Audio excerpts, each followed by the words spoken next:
Hi Sailors, this is Mrs. Cooper here. We are going to start a new chapter, chapter 9, about area and perimeter. We have lesson 1 here with area of a parallelogram. So the formula is A equals BH, which means area equals base times height. So the base of a parallelogram and the height. All we do is multiply them, and then our units are always going to be squared when we're finding area of any shape. So there are some examples on these 2 pages here. On page 662 is where you can find the formula. And then if you turn with me, go ahead and go to page 664, and we're going to do the guided practice together. Okay, so I wrote the formula up here because it's always helpful to rewrite the formula that you're working with when we are doing geometry. Number 1, find the area of each parallelogram. This is not numbered, so we have to count the boxes. We want to find the base, which is going to be this side that is perpendicular to the height, and the height is usually shown with a dashed line, and then this means it's a right angle, or sometimes it could be outside the shape, or sometimes it's just the side itself. So you've got 1, and some kids get confused here. You're going to start from this corner here and go to this corner and see how many boxes. 1, 2, 3, 4, 5, 6. That is 6. Now I don't count this because this little piece actually comes from here. So 6 is the base, and then my height is just 2. So I do 6 times 2, which you all should know is 12. They don't give us a unit, so they don't give us a measurement. We're just going to put units squared. It's always squared because we're multiplying 2 dimensions, the base and the height. Number 2, they've given us the numbers, so it's 10 times 5, which is 50, and the unit is feet squared. Number 3, we have 3 measurements here, but if you look at the formula, we only need 2. So they are trying to trick us. This is the height, always shown with a perpendicular to the base.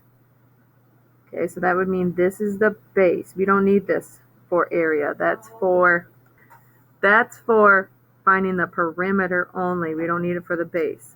I'm sorry, for the area. So we're going to do 7 times 11, which is 77, and it's meters squared. So I'm going to put a box around my answers. Pause if you need to. We're going to do number 4 next. Okay, number 4 says find the height of a parallelogram if its base is 35 centimeters and its area is 700 square centimeters. So if you notice, we are missing the height.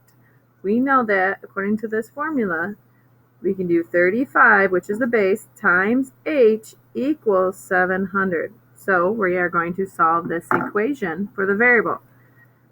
So what I would have to do is divide both sides by 35 to get the variable all by itself. And my answer would be in the cloud. So think, what's 700 divided by 35? I need to be careful. Okay, so some of you might be able to figure this out mentally. It's a little tough, but we might be able to do it. If I hide this 0, I've got 70 divided by 35. If I know 35, I know if I add it to itself, that gives me 70. So if I add the 0 back in, that's 20. Or you can use a calculator, that's fine too. So h equals 20, and it's just centimeters because we're not finding the area, we're finding the height. So the height of that parallelogram would be 20. Number 5, the size of the parallelogram piece in a set of tangrams is shown at the right. Find the area of the piece.